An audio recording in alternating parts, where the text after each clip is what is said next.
We are the world's greatest and most powerful nation, so we can do something about what they do. We are defending ourselves, and we have every right, every legitimate right to defend ourselves. Unrest in the Middle East is escalating as Iran seeks to retaliate against the U.S. and Israel after combined strikes killed the Iranian supreme leader. Why world leaders fear the ongoing back and forth could further disrupt tensions in the Middle East, and how Congress is seeking to put an end to these attacks. While tensions continue to flare in the Middle East, city leaders across the U.S. are urging people to remain on high alert. Hear why federal agents in Texas are now investigating a bar shooting as a potential act of terrorism. An artificial intelligence company now at the center of controversy after failing to comply with demands made by the Pentagon. Why the president is ordering federal agencies to stop using Anthropic AI and what the company is saying about this decision. And as we get the week going, the wind speeds pick up too. Yeah, coming up, we're going to talk a little bit about how windy it is outside right now and see if we can't find a little bit of rain or snow for you in the forecast. You're watching Fox 26, and now, great day.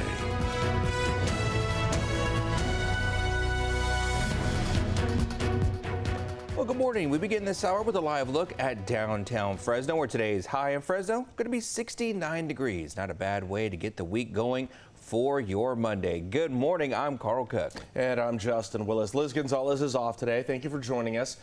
So yeah, we're starting off with some wind out there today. A little gusty coming in. Oh yeah, not too bad, but the moon was bright. Yeah, that's something else we're going to talk about too. We have a full moon going on out there. In fact, there's some details on that, which we'll talk about later in the show. Let's talk a little bit more about that wind that's going on right now and see how things are shaping up for you out there this morning. Current conditions out there right now, well, it's a little chilly out there in addition to the wind. We're looking at a 54 out there right now, and the wind speeds are at 13 miles an hour out of the north-northwest. That dew point is at 49 degrees. The rest of the day, yeah, it's going to be windy throughout the day with wind speeds hanging out about 10 to 15 miles an hour for us for the most part anyway. At 10 a.m. it's going to be 64. At noon it'll be 66. And at 5, 77, that's a typo there. It should be about 67 at that time for us there. So, temperatures are getting back to normal. And part of our next weather maker here is the wind. Yeah, we're going to break down those wind speeds for you here, and we'll do that for you next. Fighting in the Middle East continues this morning. The conflict shaking global markets. Crude oil prices are spiking, with benchmark prices jumping dramatically overnight. Now, we'll break down what that could mean for gas prices here at home in just a moment. But today, Iran and Iranian-backed militias fired missiles at Israel and the Arab states. Meanwhile, Israel and the U.S. are hitting targets like missile sites in Iran. President Trump has encouraged Iranians to take over their government and indicated yesterday that he is open to talks with Iran's new leadership. A retired military leader says in many ways what happens next is not up to President Trump, nor Israeli President Benjamin Netanyahu. It's up to the Iranians. Look, this fight is going to go on until they capitulate and return to the negotiating table under different terms and are willing to accede to the demands of the United States. A top Iranian security official says the country will not negotiate with the U.S. Now, the Iranian Red Crescent Society says the U.S.-Israeli airstrike campaign has killed at least 555 people so far in the country. Meanwhile, Central Command now confirms 4 U.S. service members died in action during the attack on Iran, and Americans in Iraq are being urged to shelter in place until further notice. President Trump says the U.S. grieves for the service members, calling them true American patriots in an address posted online. He also says there will likely be more Americans that will be killed. And sadly, there will likely be more. Before it ends, that's the way it is. Likely be more, but we'll do everything possible where that won't be the case. His address marks his first public statement since the U.S. and Israel attacked Iran over the weekend. He went on to issue a direct warning to Iran's military, urging them to surrender or face certain death. Now, going back to the oil prices, those crude oil prices are spiking in the wake of these attacks on Iran. Prices rose more than 8% to $72.57 a barrel last night. Global benchmark Brent crude oil jumped about 9% to $79.41 a barrel. Oil tanker traffic in the Strait of Hormuz has paused while shipping companies have take protective measures. Industry analysts say prices will be affected by how tanker traffic rebounds and the extent of Iranian retaliation against the U.S. and its allies. OPEC, the Organization of Petroleum Exporting Countries, has agreed to boost output by 206,000 barrels a day starting in April. But Iran is part of OPEC, and it's not clear who will control Iran's involvement following the death of its supreme leader, Ayatollah Ali Khamenei, and 40 top officials. OPEC analysts also say a long war could lead to oil prices jumping to more than $100 a barrel, which could sharply increase prices on gas and oil products here in the U.S. Now, U.S. intelligence didn't suggest Iran was preparing an attack against the U.S. before this attack on Saturday.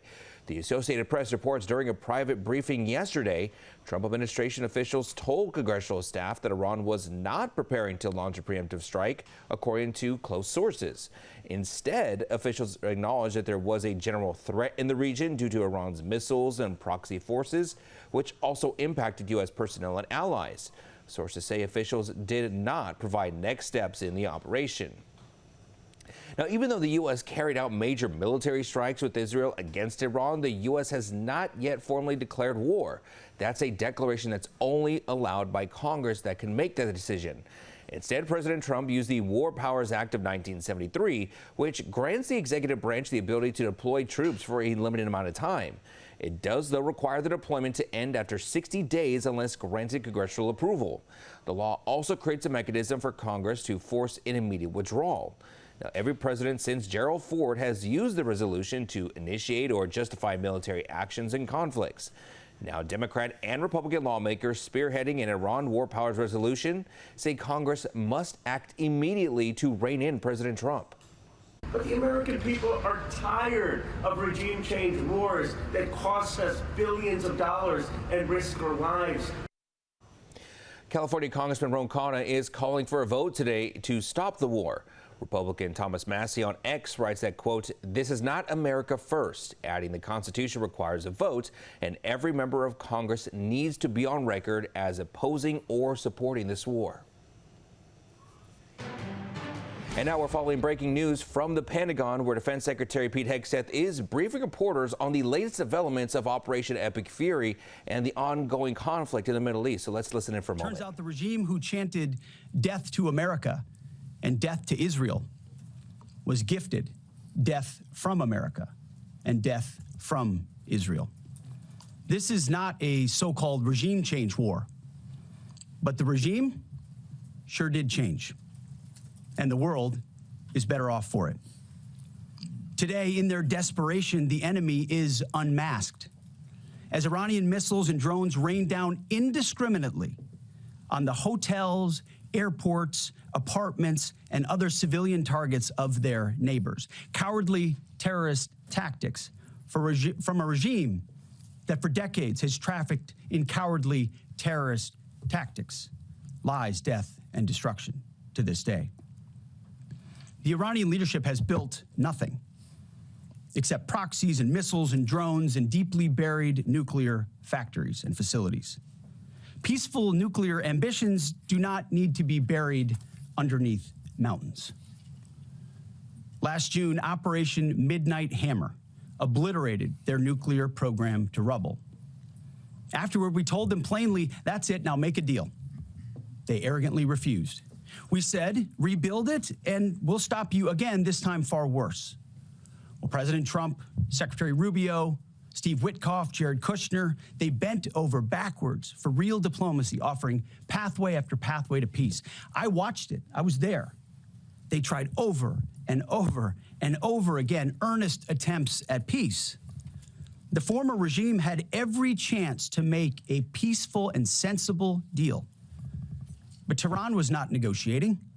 They were stalling, buying time to reload their missile stockpiles and restart their nuclear ambitions. Their goal, hold us hostage, threatening to strike our forces. Well, President Trump doesn't play those games. And as Secretary Rubio said after the Maduro raid, if you don't know, now you know. President Trump puts America and Americans first. He doesn't hesitate, and neither do our troops. The mission of Operation Epic Fury is laser-focused. Destroy Iranian offensive missiles, destroy Iranian missile production, destroy their navy and other security infrastructure, and they will never have nuclear weapons. We're hitting them surgically, overwhelmingly, and unapologetically. With every passing day, our capabilities get stronger and Iran's get weaker. We set the terms of this war, from start to finish. Our ambitions are not utopian. They are realistic, scoped to our interests and the defense of our people and our allies. Speaking of people, we hope the Iranian people take advantage of this incredible opportunity. President Trump has been clear, now is your time. To Iranian security forces, choose wisely. President Trump has also been clear about your fate in either direction. To the media outlets and political left screaming endless wars, stop. This is not Iraq. This is not endless. I was there for both. Our generation knows better, and so does this president. He called the last 20 years of nation-building wars dumb, and he's right. This is the opposite. This operation is a clear, devastating, decisive mission. Destroy the missile threat, destroy the Navy, no nukes. Israel has clear missions as well, for which we are grateful. Capable partners, as we've said since the beginning, capable partners are good partners. Unlike so many of our traditional allies who wring their hands and clutch their pearls, hemming and hawing about the use of force. America, regardless of what so-called international institutions say, is unleashing the most lethal and precise air power campaign in history. B-2s, fighters, drones, missiles, and of course, classified effects. All on our terms, with maximum authorities. No stupid rules of engagement, no nation-building quagmire, no democracy-building exercise, no politically correct wars. We fight to win, and we don't waste time or lives. As the president warned, an effort of this scope will include casualties. War is hell, and always will be. A grateful nation honors the 4 Americans we have lost thus far and those injured. The absolute best of America. May we prosecute the remainder of this operation in a manner that honors them. No apologies, no hesitation, epic fury for them and the thousands of Americans before them, taken too soon by Iranian radicals. Before I turn it over to General Kane for the operational update, let me speak straight to you, the Joint Force, our warriors on the front lines. This is your moment. This is the generational turning point America has waited for since 1979, and since the rudderless wars of hubris my generation, our generation, endured. Don't listen to the noise. Just stay focused. Our commander-in-chief is steady at the wheel. We face a determined enemy, but... Now, these are the last remarks before Hegseth turns it over to Joint Chiefs Chairman General Dan Kane. In fact, this is the first time that top members of the Trump administration are speaking publicly about Operation Epic Fury, and also the first time they've spoken formally on camera at the Pentagon, in several months. In fact, the last time that Hegseth and Kane spoke to members of the press there at the Pentagon was last June, when officials detailed previous U.S. strikes against Iran on 3 key nuclear facilities. Now, of course, this is a developing story for us, so we'll continue to bring you those updates both here on air and online as they come into our newsroom. Just head over to our website at kmph.com to learn more as we learn more. Our time is 5:13 now. Let's get the forecast going on here for you. And today's story is the wind, and it's already picking up pretty good out there right now. We got some good onshore flow coming on, at least into the Bay Area. It looks like Monterey up into the Bay Area, really getting some good wind coming in. For us, as it pours in, we're going to get it from the northwest as it pours into the valley. And right now, we're really actually going to be situated for about 10 to 15 mile an hour winds throughout the day. Sustained levels on that, kind of continuing here. As far as any shift in patterns there, it looks like it's going to be for us sustaining from the northwest regions there into our area there, and likely hanging on that way until tonight here. So we do have a wind advisory in effect for the Mojave Slopes there. That's going to be in effect at least until through the day, actually. So look at some gusty winds right now. Current wind speeds right now, we got 13 mile an hour winds going across the valley, and that tops out the San Joaquin there. We got 9 miles an hour in Madera, 8 miles an hour out in Lemoore.